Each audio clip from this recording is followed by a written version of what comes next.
అదృష్ట రత్నాలయం జ్యువెల్స్ అదృష్ట రత్నం అష్టైశ్వర్యాలకు మహానిలయం.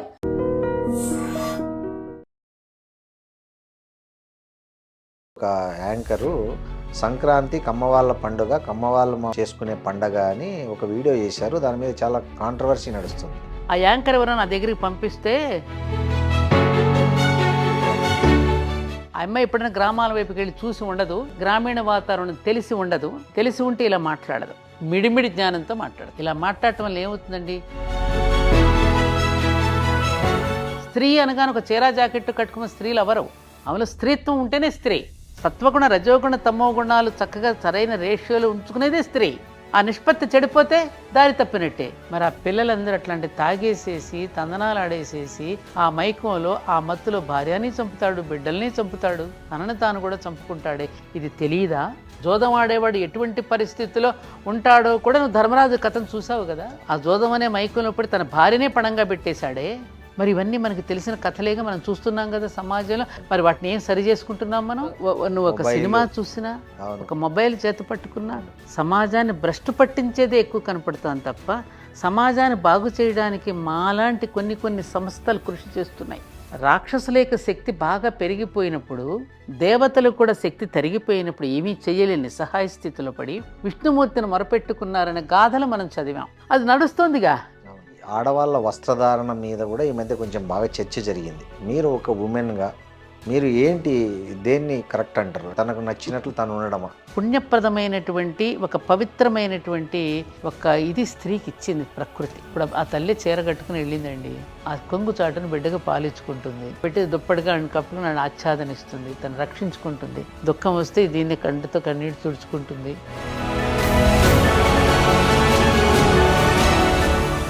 నువ్వెవడవరా నాకు చెప్పడానికంటే? అవును మేడం, అసలు సనాతన ధర్మం అంటే ఈ మధ్య ఎవరు పడితే వాళ్ళు ఎక్కడ పడితే అక్కడ వాడేస్తున్నారు. నాకు వాళ్ళ బీపీ లేదు, షుగర్ లేదు నాన్న, ఆరోగ్యంగా ఉన్నాను, ఏ మందులు లేవు నాకు. మరి ఇలా ఉన్నానంటే దేనికి వల్ల ఉన్నావు? వీటన్నింటికీ నేను వశమై వాటికి కృతజ్ఞతాబద్ధురాలినై జీవిస్తూ ఉన్నందుకు నేను ఆరోగ్యంగా ఉండగలుగుతున్నాను.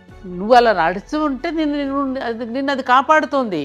నువ్వు దాన్ని కాపాడటం ఏంటి? నేను వేదాలను రక్షిస్తున్నానంటాడు ఒకడు ధర్మాన్ని రక్షిస్తున్నానంటాడు, హిందుత్వాన్ని అసలు హిందుత్వమే లేదు మనకి. నీకు రామాయణంలో హిందూ శబ్దం ఉందా? మహాభారతంలో హిందూ శబ్దం ఉందా? ఇది ఎవడో పెట్టిన పదం, ఏదో పెట్టాడో వాడుకుంటున్నాం, ఏదో ఇంగ్లీష్ క్యాలెండర్ వాడుకుంటున్నట్టుగా. అయితే మన క్యాలెండర్ ఏమిటి? ఉగాది నుంచి. కానీ మన ఇంగ్లీష్ క్యాలెండర్ వాడుకుంటున్నట్టుగానే హిందూ పదాన్ని వాడుకుంటున్నాం. నమస్తే, వెల్కమ్ టు ఐడ్రీమ్ మీడియా. నేను మీ రొద్దం శ్రీనివాస్. ఇవాల్టి మన స్పెషల్ గెస్ట్ ఎవరో కాదు, తెలుగు వారందరూ సగర్వంగా గర్వపడే సత్యవాణి గారు. ఆమెను సత్యవాణి గారు అంటే చాలామంది తెలియకపోవచ్చు, కానీ భారతీయం తన ఇంటి పేరుగా మార్చుకున్న సత్యవాణి గారు మనతో ఉన్నారు. మాట్లాడదాం సత్యవాణి గారితో, అనేక విషయాలు మాట్లాడదాం. ఏఆర్ రెహమాన్ కాంట్రవర్సీ దగ్గర నుంచి ఇటీవల పండుగలు, సంస్కృతులకు కులాలను ఆపాదించడం వరకు అన్ని విషయాలపై చర్చిద్దాం. నమస్తే మేడం. నమస్కారం శ్రీనివాస్. ఎలా ఉన్నారు మేడం? బాగున్నానయ్యా. ఎలా ఉంది మీ గుడి?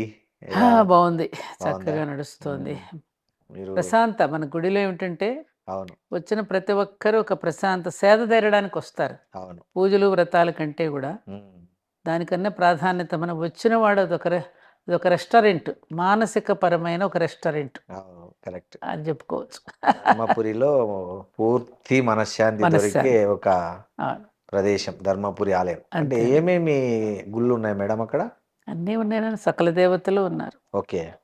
సో అక్కడ సృష్టి నిర్వహణ చేసే, సృష్టి నిర్వహణలో ఏ దేవత ఏ పాత్ర పోషిస్తోందో ఆ పాత్రధారులు, సూత్రధారులు అంతా ఉన్నారు.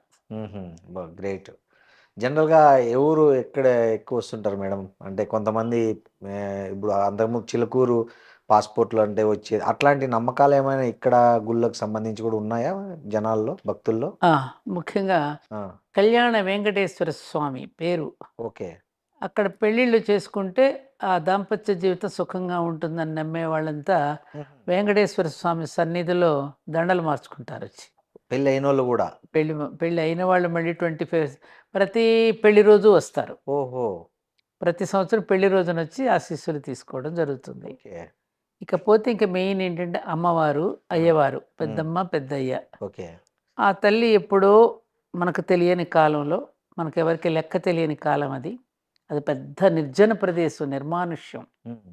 ఒకే ఒక్క చెట్టు ఉండేది అక్కడ. దాన్ని దొంగల గుట్ట అనేవారట. బా. ఆ ఒకే ఒక్క చెట్టు ఇప్పటికీ నా దగ్గర ఫొటోస్ ఉన్నాయి. చుట్టూ ఏమీ లేదు, ఒక్క చెట్టే.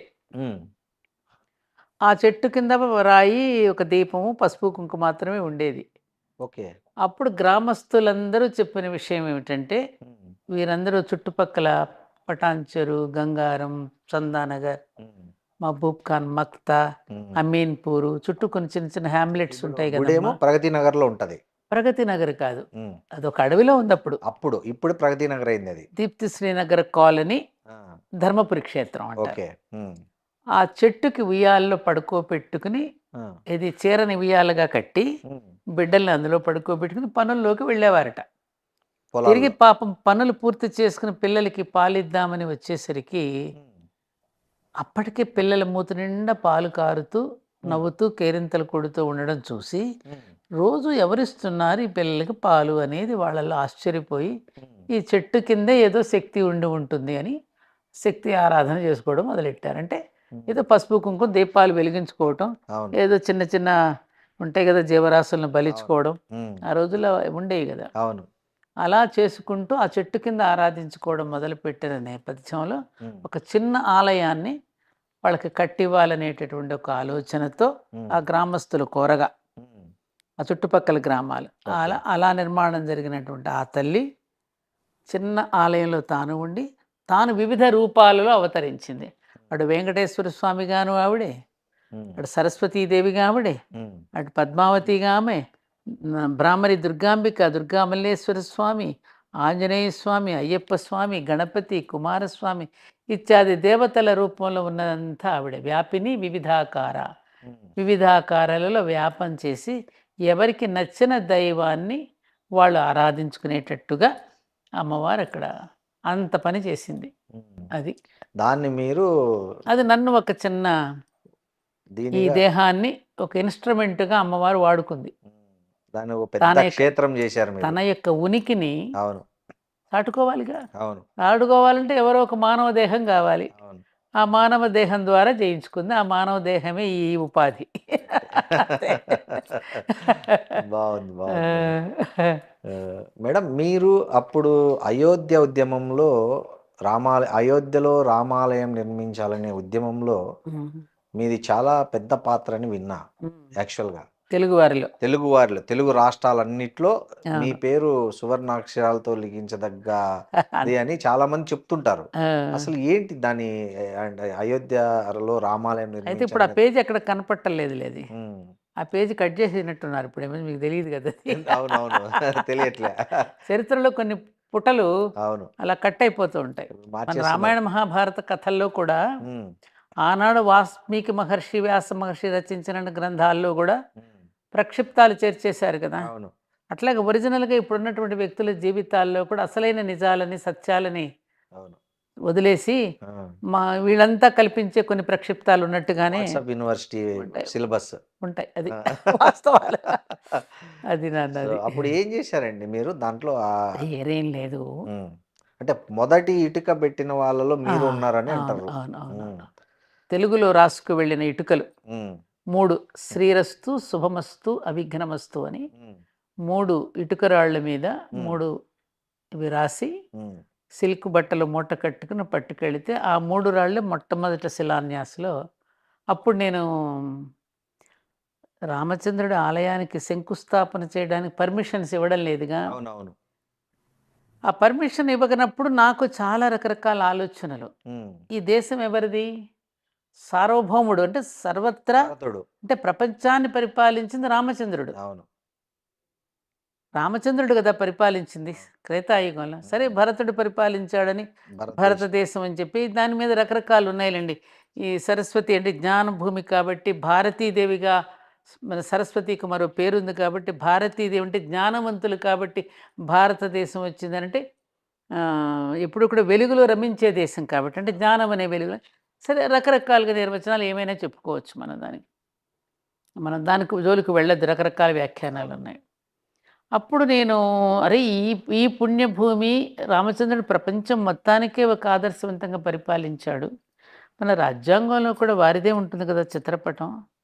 మరి ఎందుకు రామాలయం కట్టుకోవడానికి పర్మిషన్ ఇవ్వడానికి ఇంత ఇబ్బందులు ఎందుకు పడవలసి వస్తోంది అనేటటువంటిది స్వామి చిన్మయానంద గొప్ప గొప్ప వాళ్ళందరి యొక్క ప్రవచనాలు వినడం ద్వారా నాలో ఏదో ఒక ధర్మావేశం పెళ్ళుబుకి, అది కూడా కంచి పరమాచార్య స్వామి వారి యొక్క బ్లెస్సింగ్స్ తీసుకోవడంతో ఆనాడు అయోధ్యలో శిలాన్యాసం జరిగే వరకు నేను కురులు ముడవను అని చెప్పి శపథం చేసి, ఎందుకు రామాలయం మనం కట్టుకోవాలి, అసలు రామాలయం మనకి ఏం అందిస్తోంది, దాని నుంచి మనం తెలుసుకోవాల్సింది ఏమిటి, అసలు ఆలయం అనేది ఎందుకు, ఆలయం ద్వారా జాతి జనులు పొందవలసింది ఏమిటి, మన పూర్వీకులు అసలు ఎందుకు ఇచ్చారు ఆలయ సంస్కారాన్ని, ఆ సంస్కృతిని అనేదాన్ని ప్రజలకు తెలియచేసి ప్రజలను మేలుకొల్పాలని అలా 2 నెలలు అలా. సో అప్పటి వరకు మీరు జస్ట్ హౌస్ వైఫ్ అంతే. ఈ ఇన్సిడెంట్‌తో బయటకొచ్చారా? అంతకుముందు కూడా చిన్న చిన్న ఉద్యమాలు చేశాను. అయ్యో మన అల్ కబీర్ ఉద్యమం అని, ముఖ్యంగా ఎడ్యుకేషన్ మీద నేను రామాలయం జరగకముందు నేను చాప కింద నీరులాగా ఎడ్యుకేషన్ మీద నేను దాన్ని ఒక ఉద్యమంగా తీసుకున్నా. స్కూల్స్కి కాలేజెస్కి వెళ్ళడం, సౌశీల్య అకాడమీని ప్రారంభం చేసి నేను ఈ మోరల్ ఎడ్యుకేషన్ తీసేశారు కదమ్మా, దాని మోరల్ ఎడ్యుకేషన్ తీసివేయడం వల్ల సమాజంలో విద్యావంతులు కూడా నేరాలకు ఎందుకు పాల్పడుతున్నారు అనేటటువంటి ఆవేదనతో నేను స్కూల్స్ని ఎంచుకుని పిల్లలకి దానికి కావలసినటువంటి సాహిత్యాన్ని, సహితస్య భావమే సాహిత్యం కదా నాన్న, సమాజం యొక్క హితం కోరుకునేదే సాహిత్యం కదా, అటువంటి సాహిత్యాన్ని టీచర్స్కి ఇస్తూ అప్పుడప్పుడు మీరు చదవండమ్మా, కేవలం పాఠ్యాంశాలే కాదు, పాఠ్యాంశాలకు బదులు మధ్య మధ్యలో ఇవి కూడా మీరు బోధిస్తూ ఉంటే పిల్లవాడి మనసులో అది ఆ చిత్తంలో ఎప్పుడైతే వాడు ముద్రింపబడుతుందో అతడు తప్పు చేయడానికి భయపడతాడని అలా చాలా స్కూల్స్, కొన్ని వేల మంది అలా ప్రారంభమైన ఉద్యమం. అలా అక్కడ ముందు అలా చేసుకుంటూ వస్తున్న నేపథ్యంలో 89లో ఈ ఇన్సిడెంట్ జరగడంలో కాస్త నాకు ఎక్కడైనా ఏదైనా గబుక్కున అన్యాయం, ఇది దుర్మార్గం అని అనిపించినప్పుడు స్పందించడం అనేది అది బై బర్త్ ఉన్నది, ఇవాళ కొత్తగా వచ్చింది. ఇంకా చిన్నప్పుడే గుడిలో పానకం పోయకపోతే హరిజనుడికి ఆనాడే పోట్లాడిన నేపథ్యం అది. సూపర్. సో ఆ నేపథ్యంలో నేను ఈ దీంట్లోకి వెళ్ళడం, అక్కడికి వెళ్ళిన తర్వాత అక్కడ మొదటగా ఇటుకలు మా ఇద్దరినే కూర్చోబెట్టి శంకుస్థాపన, రాజమాత విజయరాజ సింధియా గారంతా మమ్మల్ని పక్కన కూర్చోబెట్టి మా చేత చేయించడం, మా వారు నేను, అదొక మధురానుభూతి. అంటే అక్కడ దాకా ఎలా వెళ్ళారు? అప్పుడంతా చాలా పోలీస్ ప్రొటెక్షన్ అట్లా ఉండేది కదా? అది చాలా కళ్ళు గప్పి వెళ్ళాము. ఎలా? అవి పెద్ద అనుభూతులండి, చాలా ఉన్నాయి. అది మీకు ఈరోజు సరిపోదు, అదొక గ్రంథమే, జస్ట్ అట్లా అది ఒక గ్రంథమే రాయొచ్చు. అంటే ఎలా కప్పు పోలీసులు కళ్ళు కప్పి అసలు ఏంటండి అది, ఆ రోజున ములాయం సింగ్ యాదవ్ గారు చీఫ్ మినిస్టర్గా ఉన్నప్పుడు కందకాలు తవ్వించేసి సైకిల్ కూడా వెళ్ళనివ్వకుండా చేశారుగా, సైకిల్ కూడా వెళ్ళనివ్వకుండా చేసి ఎక్కడికక్కడ పవర్ ఫెన్సింగ్స్ పెట్టేశారు, ముట్టుకుంటే షాక్ కొట్టేట. అలాంటి సిచ్యువేషన్లో చేరుకోగలిగాం. అదే ఎలా చాలా స్ట్రాటజికల్గా చాలా నాగ్గా చేరుకుని లోపలికి ఎంటర్. సారు ఆర్మీ కాబట్టి ఆయన అక్కడ ఉపయోగపడ్డా మీకు? అట్లా ఏం ఉపయోగపడలేదండి. ఆయన ఆర్మీ ఆఫీసర్, ఆయన కూడా ధైర్యంతో వచ్చారు. అవును. ఆయన అక్కడికి, ఆర్మీ అంటే సివిల్ ఇంజనీర్ కదండి, ఆర్మీ అంటే వీళ్ళకి డ్రెస్ అది ఏమి ఉండదు, అవును. Civil side. అవును. సో ఆ విధంగా మేము చేరుకోగలిగాం. నేను శివచైతన్య గారని, ఇప్పటికి మంగళగిరిలో వారి ఆశ్రమం ఉంది మాతాజీ, ఆమె నాకు తోడున్నారు, నాతో పాటు ఇంకో 15 మంది ఉన్నారు, అందరం కలిసి అక్కడికి సో చేరుకున్నాం. అప్పుడు తెలుగు రాష్ట్రాలంటే ఉమ్మడి ఏపీ నుంచి వెళ్ళింది మీరే అప్పట్లో. సార్ ఇక్కడ తెలంగాణ సో నుంచి మీరు వచ్చారు ఇటుకలు మా రెడీగా పెట్టుకున్నారు లేడీస్ లో. చేయడానికి, పూజ చేయడానికి? మా తమ్ముడికి ఇటుకల ఫ్యాక్టరీ ఉండేది రాజమండ్రిలో, ఆ, అతని దగ్గర ఇటుకలు తెచ్చుకున్నా. ఆహా, ఓకే. అది ఓకే. సో ప్లానెడ్ గానే ఇటుకలు తెచ్చుకొని మూటలో కట్టుకొని పోయారు, అంతే. అదేదో లగేజ్ లాగా ఎత్తుకెళ్ళారు. లగేజ్ లాగా. సో అప్పుడు మీరు ఇటుక లేకపోతే అక్కడ అది చేయడానికి వాళ్ళు అక్కడ ముందు అక్కడ లేదండి, ఆ? ఇటుకలు ఎన్ని వచ్చినాయి అనుకున్నారు అక్కడికి, నేను పట్టుకెళ్ళి 3 నేను పట్టుకెళ్ళి ప్రథమం అయింది. ఆ, అటు జాంబియా నుంచి కానీ, మన ఉగాండా, మన ఆఫ్రికన్ కంట్రీస్ నుంచి, అమెరికా దేశాల నుంచి, సింగపూర్, అన్ని దేశాలు 128 దేశాల నుండి ఇటుకలు వచ్చాయి. బా. ఆ, ఒక దేశం నుంచి దేశం పేరు సడన్గా గుర్తు రావడం లేదు, యజ్ఞం చేసి, ఎన్నో యజ్ఞాలు చేసి, ఆ యజ్ఞంలో వచ్చిన భస్మం ఉంటుంది, అవును. ఆ భస్మంతో ఇటుకలు తయారు చేశారు. ఓ, ఆ ఇటుకలు కూడా ఉన్నాయి ఇంకా అక్కడ అయోధ్యలో, ఓకే. ఆ ఇటుకలు కూడా మంచినాయి. అప్పటికే కొన్ని లక్షల ఇటుకలు వచ్చేసాయి అక్కడికి. ఇంటింటికి ఒక ఇటుకని పెట్టారు కదా అవును, అప్పుడు. అవును, అవును, అవును. ఆ ఇంటింటికి అంటే ఇది హిందువుల యొక్క మానస మందిరం కావాలని కదా అప్పుడు. అవును.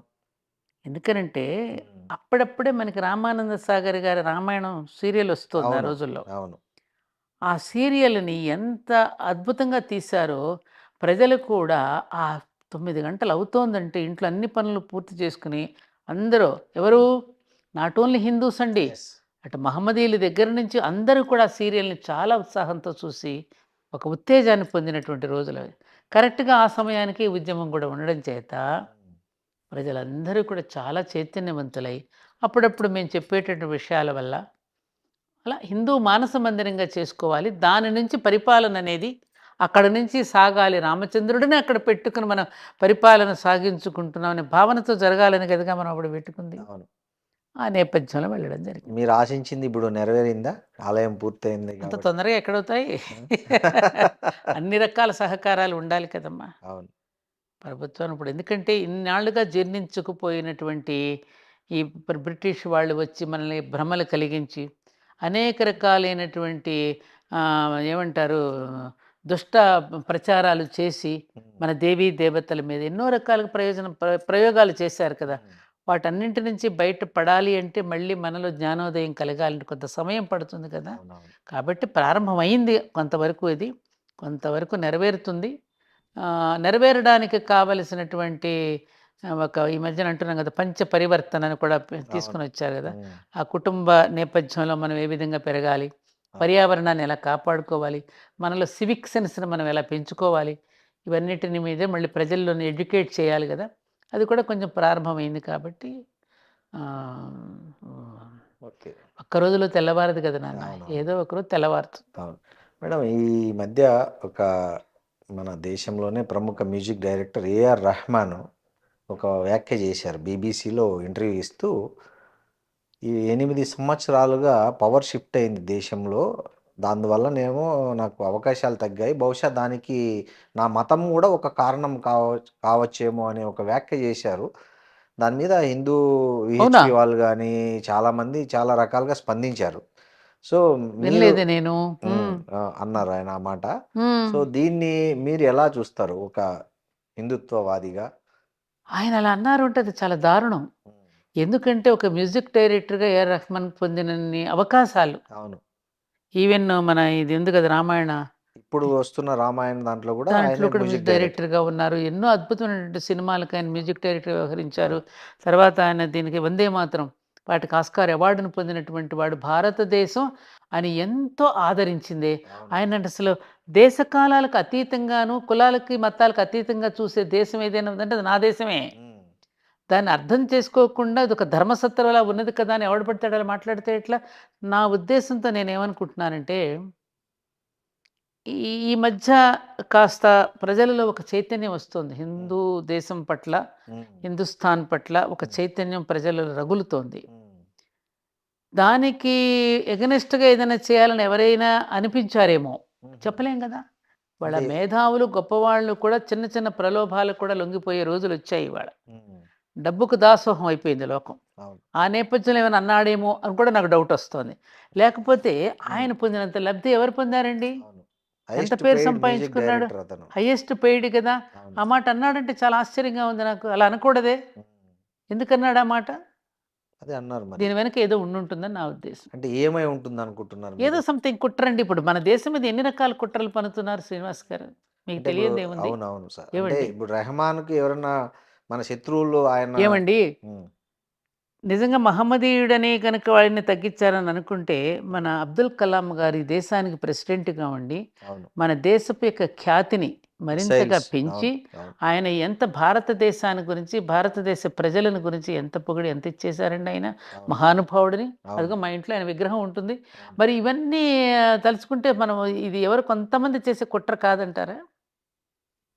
ఎంతమంది అదే ఎంతమంది ఫ్రస్ట్రేషన్‌లో గొప్ప ఉన్నారు. వాళ్ళని ఈ దేశం హక్కును చేర్చుకో అదెంత ఎందుకంటే తస్లీమా నస్రీన్ హ్మ్. 'లజ్జా' అనేటువంటి పుస్తకం రాస్తే అవునవునవును. ఆమెను బంగ్లాదేశ్ బహిష్కరించి నుంచి బహిష్కరించారు. బహిష్కరిస్తే ఏ దేశం ఆశ్రయం ఇచ్చిందండి ఆవిడకి? ఇండియా. నా దేశం కాదా ఆశ్రయం అవును. ఇచ్చింది? అవును. ఎంతమందిని నా దేశం కడుపులో పెట్టుకుందండి? మొన్నటికి మొన్న ఎన్ని రకాల కుట్రలు పన్నినా, ఎన్ని రకాల దాడులు చేసినా, ఆ అమ్మవారు గనక రాక్షసులను సంహరించి మళ్ళీ తన మెడలోనే వేసుకున్నట్టుగా ఏవండి? అవును. మళ్ళీ వాళ్ళందరిని స్వీకరించింది నా దేశం కాదా? అవును. ఎంత దారుణం అండి ఇది. కాబట్టి ఇటువంటి వాటిని తప్పకుండా ప్రతి నన్ను అడిగితే హిందువులు ప్రతిఘటించడం కాదు, మహమ్మదీయుల విషయాన్ని ప్రతిఘటించి అతను నోరు మోయించాలి. ఏమిట్రా ఇలా మాట్లాడుతున్నావు, మన దేశం మనకు కావాలని మనం విడిపోయితే కూడా మిగిలిన వాళ్ళకు కూడా ఆశ్రయం ఇచ్చి, ఉద్యోగాలు కల్పించి, చదువులు చెప్పించి, మన ప్రత్యేకంగా రాయితీలు ఇచ్చి, మైనారిటీస్ పేరు మీద ఇంత ఇచ్చి మనకి ఈ దేశం ఆదుకుంటూ ఉంటే మీరు ఇలాంటి మాటలు మాట్లాడి మేము కూడా జీవించడానికి కావలసినటువంటి ఇబ్బందులు కలిగించే పరిస్థితులు ఎందుకు తీసుకొస్తున్నారు మీరని వీళ్ళే కోప్పడాలి వాళ్ళని. కాదంటారా? కరెక్ట్. బుద్ధున్న వాళ్ళైతే, ఎందుకంటే వాళ్ళలోని మేధావులు ఉన్నారు, వాళ్ళలోని మంచి వాళ్ళు ఉన్నారు. ఆ మంచి వాళ్ళంతా కలిసి ఇట్లాంటి చెడ్డ పనులు చేసే వాళ్ళని నోరు మూయించాలండి. అది ఏ మతం వారైనా, ఏ మతం వారైనా, ఏ yes, మతం ఆ వాడైనా మతం వాళ్ళే స్పందించాలి. స్పందించాలి. హిందువులైనా, ముస్లింలైనా, క్రైస్తవులైనా. వీళ్ళు కూర్చుని రే మన మధ్యన ఇట్లా చిచ్చు పెట్టడానికి వీళ్ళు ప్రయత్నం చేస్తున్నారు. అవును. హిందూ సోదరులారా, మహమ్మదీ సోదరులారా, మనమందరం కలిసి ఉంటే వీళ్ళు ఎవరు నోరు మోస్తారు, వీళ్ళన్నీ కుట్ర పన్నుతున్నారు మన మీద, మనం నమ్మకూడదు ఇలాంటి విషయాలని వీళ్ళే బుద్ధి చెప్తే వీళ్ళు ఇంకొకడు ఇలాంటి మాటలు మాట్లాడు. ఏదైనా విషయం వస్తే మాట్లాడితే జై భీమ్ అంటాడు ఇంకొకడు, అంబేద్కర్ని ఎత్తుకుంటాడు, ఒకడు ఇంకొకడిని ఎత్తుకుంటాడు. ఏంటండి ఇది? ఎక్కడ పోతున్నాం మనం? ఒకవైపు ఏమో గ్లోబలైజేషన్ అంటావా, ప్రపంచీకరణ అంటున్నావు, విశాలమైనటువంటి ఆలోచనలు అంటున్నారు, మరి మాటలు చూస్తేనేమో కుంచుకుపోయి మాట్లాడుతున్నారు. సంకుచిత బుద్ధితో ఆలోచనలు పెరుగుతున్నాయి. ఏంటి చదువుకున్నాం మనం? ఎంత దారుణం అండి ఇది. అవును. కాబట్టి ఏఆర్ రెహమాన్ కనుక మాట్లాడి ఉంటే అది చాలా తప్పుడు మాట మాట్లాడాడు, అతను వెనక్కి తీసుకోవాలి విషయం.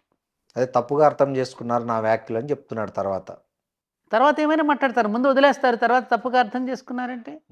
అలా మాట్లాడి ఉంటే మాత్రం, నేను వినలేదు కాబట్టి మీరు అంటున్నారని నేను చెప్తున్నా, అలా మాట్లాడి ఉంటే మాత్రం చాలా దారుణం. అతన్ని దేశం చాలా గౌరవించింది, అతని పాటల మ్యూజిక్ని అభిమానించింది, అతనికి చాలా కోట్ల డబ్బులు రావడానికి, ప్రజల డబ్బు కాదా ఏమండి? ఒక యాక్టర్ సంపాదిస్తున్నాడు అంటే కొన్ని కోట్లాను రూపాయలు ఎవరి డబ్బు అండి అది? ప్రజలు అభిమానించి టికెట్ కొనుక్కుంటే కదా వీళ్ళకి డబ్బులు వచ్చింది. ఆ ప్రజలకు రుణపడి లేరా వీళ్ళు? ఆ ప్రజలందరూ వీడు ముస్లిమా, వీడు హిందువా, వీడు క్రైస్తవుడా అని సినిమాలు చూస్తున్నారా? జేసుదాస్ గారండి, నేను నిజంగా ఆయన ఎక్కడన్నా కనపడితే పాదాల మీద పడిపోదామని ఉంటుంది నాకు. జేసుదాస్ గారు ఎంత అభిమానిస్తున్నాం, ఎంత గౌరవిస్తున్నాం, ఎంత చక్కని పాటలు పాడుతుంటే ఎంత ఎందుకండి ఇలాంటి సంకుచితంతో ఆలోచిస్తున్నారు వీళ్ళు? కాబట్టి దీని అంతటికీ ఏం లేదండి, ప్రజలు కూడా కుంచుకుపోకుండా, సంకుచిత తత్వంతో ఆలోచించకుండా, ప్రజలు కూడా ఆలోచనాపరులై ఇటువంటి మాటలను తిప్పికొట్టాలి. ఎవరు?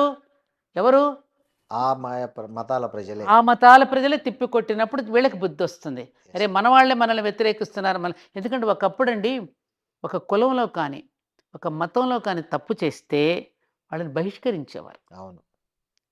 ఇవాళ అది లేదు. ఊరిలో కూడా ఎవరైనా తప్పు చేస్తే బహిష్కరణ జరిగేది. ఊరి పెద్దలందరూ కూర్చుని దానికి ఒక పంచాయతీ పెట్టుకుని తప్పు చేస్తే కులానికి చెడ్డ పేరు తెచ్చినా, గ్రామానికి చెడ్డ పేరు తెచ్చినా, దేశానికి చెడ్డ పేరు తెచ్చినా బహిష్కరించేవారు. వాళ్ళు కోప్పడేవాడు లేడండి, మందలించేవాడు లేడండి. ఎవడిష్టం వాడు మాట్లాడేయచ్చు. అందులో సోషల్ మీడియా వచ్చింది, ఎవడిష్టం వచ్చినాడు వాగేయచ్చు, ఏది పడితే అది మాట్లాడేయచ్చు. ఈ పద్ధతి చాలా తప్పండి, చాలా తప్పు. మేడం, ఇట్లాంటిది ఇంకో కాంట్రవర్సీ. ఈ మధ్య ఒక యాంకరు సంక్రాంతి కమ్మవాళ్ళ పండుగ, కమ్మవాళ్ళు చేసుకునే పండగ అని ఒక వీడియో చేశారు. దాని మీద చాలా కాంట్రవర్సీ నడుస్తుంది. అవునా? ఇవన్నీ నేను చూడను కదండి, నాకు తెలియదు ఇవన్నీ. అవును. అంటే నిజంగా ఈ పండుగలు ఇట్లాంటివి అనేవి కొన్ని కులాలకు సంబంధించినవా, లేకపోతే మొత్తం అందరూ కలిసి చేసుకునేవా? ఆ యాంకర్ ఎవరో నా దగ్గరికి పంపిస్తే కూర్చోబెట్టి చెప్తా. దానికి గ్రామం వైపుకి ఇప్పుడు అసలు చూసిందా? సంక్రాంతి పండుగ వస్తే అన్ని కులాల వాళ్ళు కలిసి చేసుకునే పండుగ. అవును. ఆ అమ్మాయి ఎప్పుడైనా గ్రామాల వైపుకి వెళ్ళి చూసి ఉండదు, గ్రామీణ వాతావరణం తెలిసి ఉండదు. ఏమండి, తెలిసి ఉంటే ఇలా మాట్లాడదు. అన్ని కులాల వాళ్ళు కలిసి చేసుకునే పండుగే సంక్రాంతి పండుగ. మన ఇంటికి ధాన్యం వస్తుంది అంటే ఆ ధాన్యం రావటానికి అందరి కృషి ఉంటుంది దానిలో. నాట్లు వేసేవాడి దగ్గర నుంచి దున్నేవాడి దగ్గర నుంచి, నాట్లు వేసేవాడు, కోసేవాడు, తూర్పారు పట్టేవాడు, పంట తెచ్చేవాడు, మళ్ళీ బియ్యాన్ని మిల్లులు ఆడించేవాడు, దంచేవాడు, వండేవాడు, పంచేవాడు, ఇంతమంది కృషి చేస్తే ఉంటుందని ఆ కృతజ్ఞతతోని గ్రామం అంతా కలిసి భోజనం చేసేటటువంటి పండుగ సంక్రాంతి పండుగ. దాన్ని ఆ విధంగా మాట్లాడిందంటే చెప్తున్నా కదండి. ఈ మధ్యన మీడియా ఎవరో గురువుగారు చెప్పిన బొడ్డు ఓడని వాడు కూడా మాట్లాడుతున్నాడు, మిడిమిడి జ్ఞానంతో మాట్లాడుతున్నారు. ఇలా మాట్లాడటం వల్ల ఏమవుతుందండి, ఇప్పటికే ఒక కులం మీద కావలసినంత ద్వేషాన్ని పెంచేశారు. అవును, బాగా. అవును. బాగా పెంచేశారు. ఉమ్. ఇప్పుడు చాలామంది వాళ్ళ వాళ్ళ పరిషత్తుల్లో వాళ్ళు మాట్లాడుకుంటుంటే వాళ్ళని ఏమనడలా. అవును. వీళ్ళు మాట్లాడుకుంటే మాత్రం కామెంట్ పెడుతున్నారు. కారణం ఏమిటి? ద్వేషం. ఎందుకు ఆ ద్వేషం? ఇట్లాంటి వ్యాఖ్యల వల్లనే. ఏమండి ఎందుకు ఇట్లాంటి వ్యాఖ్యలు చేస్తే ద్వేషం పెరగదు మరి? అంతే కదా. ఎందుకని? వాళ్ళు ఏం చేశారని? ఉమ్. సంపద పెంచడం తప్ప, ఉద్యోగాలు కల్పించడం తప్ప, ఏమండి ఉమ్. పాడి పంటలు అభివృద్ధి చేయడం తప్ప, ఇండివిజువల్గా ఎవరికి వాడు స్వాభిమానంతో బ్రతకడం తప్ప, చెప్పండి. ఉమ్. అందుకని ఈ ద్వేషం, ఈ అసూయ, ఈ చుప్పనాత్తనాలు మానుకుంటే అందరూ విశాలంగా ఆలోచించగలిగే శక్తి కనుక వాళ్ళలో ఉంటే ఇట్లాంటి వ్యాఖ్యలు రావు. కాబట్టి ఇలాంటి మాట్లాడే వాళ్ళందరికీ ప్రజలందరూ కలిసి నోరు మూయించాలి. సో ఇందాక ఒక మాట అన్నారు, ఆ యాంకర్ నా దగ్గరికి వస్తే ఏం చేస్తారు అంటున్నారు. నేనా? నోరు మూయిస్తానండి. ఓకే. నోరు మూయిస్తాను. సమాధానం చెప్పి నోరు మూయిస్తాను. ఓకే మేడం, ఇంకోటి ఈ మధ్య సోషల్ మీడియా కూడా అన్నారు కదా, అట్లనే మీడియా కూడా ఈ మధ్య వ్యక్తిగతమైన విషయాల పట్ల ఫోకస్ బాగా పెంచింది. ఐ మీన్ పెద్ద మీడియా నుంచి సోషల్ మీడియా వరకు, ముఖ్యంగా లేడీస్ను టార్గెట్ చేస్తూ సోషల్ మీడియాలో క్యారెక్టర్ ఎందుకండి అసాసినేషన్. మర్చిపోయి మీరు అన్నారు కాబట్టి గుర్తొచ్చింది నాకు. ఒకసారి ఏదో కేజీఎఫ్ మీటింగ్ పెడితే అనుకోకుండా నేను అందులో మాట్లాడాను. నేను మాట్లాడిన దాంట్లో ఏమన్నా నేను, ఏది ఏమైనా ఇప్పుడు మా పెద్దవాళ్ళు కూడా చెప్తున్నారుగా, ఏదైనా కులం అనేది ఇంట్లోనే, బయటకు వెళితే మనం భారతీయ. ఈ స్థాయి నుంచి తెలుగు వాళ్ళం అనే స్థాయి నుంచి భారతీయులుగా మనం ప్రమోట్ చెందాలి అని చెప్పిన పాయింట్ ఎవరికి గుర్తురాలా. నేను అక్కడ మాట్లాడేసరికి ఈ మధ్యకాలంలో నేను ఏదైనా మాట్లాడితే ఈ గాడిద కొడుకులు కొంతమంది ఉంటారుగా, ఈ పనికి మాలిన వాళ్ళు, ఏ పని పాట లేకుండా జులాయి వెధవలో, వాళ్ళ కింద నేను ఏదైనా మాట్లాడుతుంటే కమ్మ కొలగజ్జి అని పెడుతున్నారు. మరి వాళ్ళు వేరే వాళ్ళు మాట్లాడుతున్న ఎందుకు పెట్టట్లా? వేరే వాళ్ళు కూడా వాళ్ళ ఇంటి వాళ్ళ కులం పేరును కూడా ఇంట్లో తగిలించుకుని మాట్లాడుకుంటున్నారు, పేరులో తగిలించుకుని మాట్లాడుతున్నారు. బ్రాహ్మణ పరిషత్తులు పెట్టారు. అన్ని పరిషత్తులకి గవర్నమెంట్ కూడా వాళ్ళకు కూడా వాళ్ళంత డబ్బులు ఇచ్చి పరిషత్తులకు భూములు కూడా ఇస్తోంది. గవర్నమెంట్ కూడా ఫామ్ మీద ఫిలప్ చేసి ఇదే కులం అని రాయమంటోంది, కుల గణనలు చేస్తోంది. మరి దానిని ఎవరు వ్యతిరేకించి మాట్లాడకుండా మమ్మల్ని ఎందుకు టార్గెట్ చేసుకున్నారు? కారణం ఏంటి? మీరే చెప్పాలి. అదే చెప్తున్నా. కొంతమంది పెయిడ్ ఉంటారండి, వాళ్ళకి డబ్బులు ఇచ్చి మాట్లాడించే వాళ్ళు ఉంటారు కదా. వాళ్ళకి ఇప్పుడు మూర్ఖులకి పనే ఉంటుంది నాన్న, తినదరగదు. తినదరగకుండా బయటకు కూర్చుని ఇట్లా లొల్లాయి పాటలు పాడుకుంటూ లొల్లాయి మాటలు మాట్లాడుతారు. దానికే పెద్ద ప్రాధాన్యతనిస్తూ వాటిని ట్రోల్ చేసుకుంటూ, వాటిని పెద్ద వైరల్ చేసుకుంటూ, అదేదో పెద్ద గొప్ప విషయం అనుకున్నట్లుగా సోషల్ మీడియాలో అదేదో పెద్ద విజ్ఞానం అన్నట్టుగా పంపించేసుకుంటారు. ఏమండి, అసలు జర్నలిజం అంటే ఏంటి? నేను ఎప్పుడే ఒక మాట చెప్తా. నారద మహర్షి ఎవరు? ఫస్ట్ జర్నలిస్ట్ ఎవరు? జర్నలిస్ట్ నారదుడు. ఆయన ఏం చేశాడు? అక్కడ విషయాన్ని ఇక్కడ విషయాన్ని పరిశీలించి లోక కళ్యాణం కోసం పాటుపడ్డాడు. కలహభోజనుడు కాదు ఆయన. లోక కళ్యాణం కోసం దాన్ని సరిదిద్దడానికి, గర్భభంగం చేయడానికి, మళ్ళీ వాళ్ళ పరివర్తన తేవడానికి చేసింది నారద మహర్షి. అంతే కదా? అంతే. అది ఎవరికీ గుర్తుండదు. దానికి ప్రతీకలు ఎవరండి? జర్నలిస్టులేగా. అంతే కదా. జర్నలిస్టులు చేయవలసిందేంటి? ప్రజలకు పనికొచ్చే సమాచారాన్ని అంతేనా? మేధస్సును భ్రష్టు పట్టించడానికా, మేధస్సును రగిలించడానికా జర్నలిజం?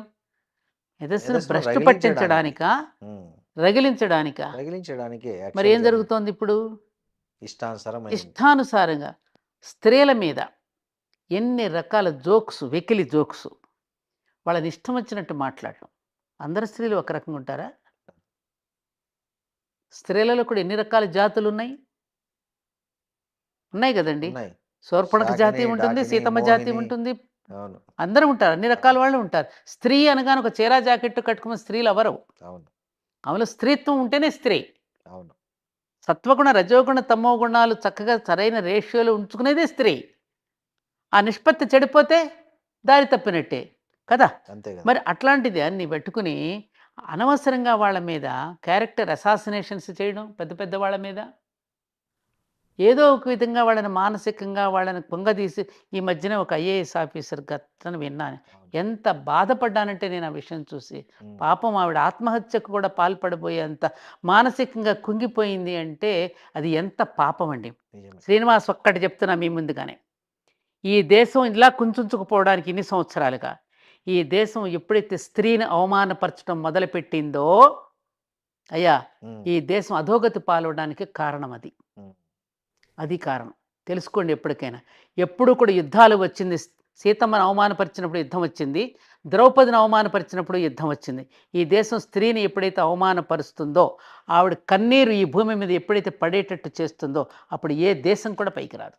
ఏ దేశం కూడా పైకి రాదు. తప్పు చేసిన గాడిదనేమో వదిలేస్తారా? ఆవిడని పట్టుకుని మీరు వేధిస్తారా? ఇది ఎంతవరకు కరెక్ట్ అండి? ఎన్ని అవమానాలు భరిస్తూ వస్తుందండి అనాది నుంచి స్త్రీ? అంత పురుషాహంకారమా? పురుషులు తప్పులు చేయడంలా? బోలెడు. ఎందుకండి నేను సోషల్ మీడియాలో గాంధీ గారి దగ్గర నుంచి, నెహ్రూ గారి దగ్గర నుంచి, ఇందిరాగాంధీ దగ్గర అందరి మీద ఏదైనా విషయం ఉంటే కూర్చొని డిస్కస్ చేసుకోండి మీరు. అవును. పార్టీ పరంగా డిస్కస్ చేసుకోండి, పాలనా పరంగా డిస్కస్ చేసుకోండి. ప్రజలకి ఏ రకమైనటువంటి అవకాశాలు మనం ఇవ్వగలుగుతామో, వాళ్ళని ఏ విధంగా పరిపాలించగలుగుతామో, ఎటువంటి కార్యక్రమాలు పెడితే ప్రజలు అభివృద్ధి పదంలో నడుస్తారనే మాటలు పోయినాయి. ఎంత మట్టుకు ఈ విషయాలేనా? ఏ సోషల్ మీడియా చూసిన ఇటువంటి దరిద్రపు విషయాల మీద డిస్కషన్స్ నడుస్తున్నాయి తప్ప, అసలు పాలనా పరంగా ఒక్క మంచి డిస్కషన్ ఉందా అండి? లేదు. అటు అసెంబ్లీలోనూ చర్చలకు రానివ్వటం లేదు, అటు పార్లమెంట్లోనూ చర్చలకు రావడం లేదు. మీడియాలో చూస్తే కూడా ఇటువంటివే కనిపిస్తున్నాయి. మరి ఎవరండి? అక్కడక్కడ మేధావులైనటువంటి వాళ్ళు పాపం అవన్నీ పట్టించుకోకుండా ఇంకా కొంత మంచిని పెంచడానికి ప్రయత్నం చేస్తున్నాం కాబట్టి ఈ మాత్రం ఉంది. కాదంటారా? నిజమే.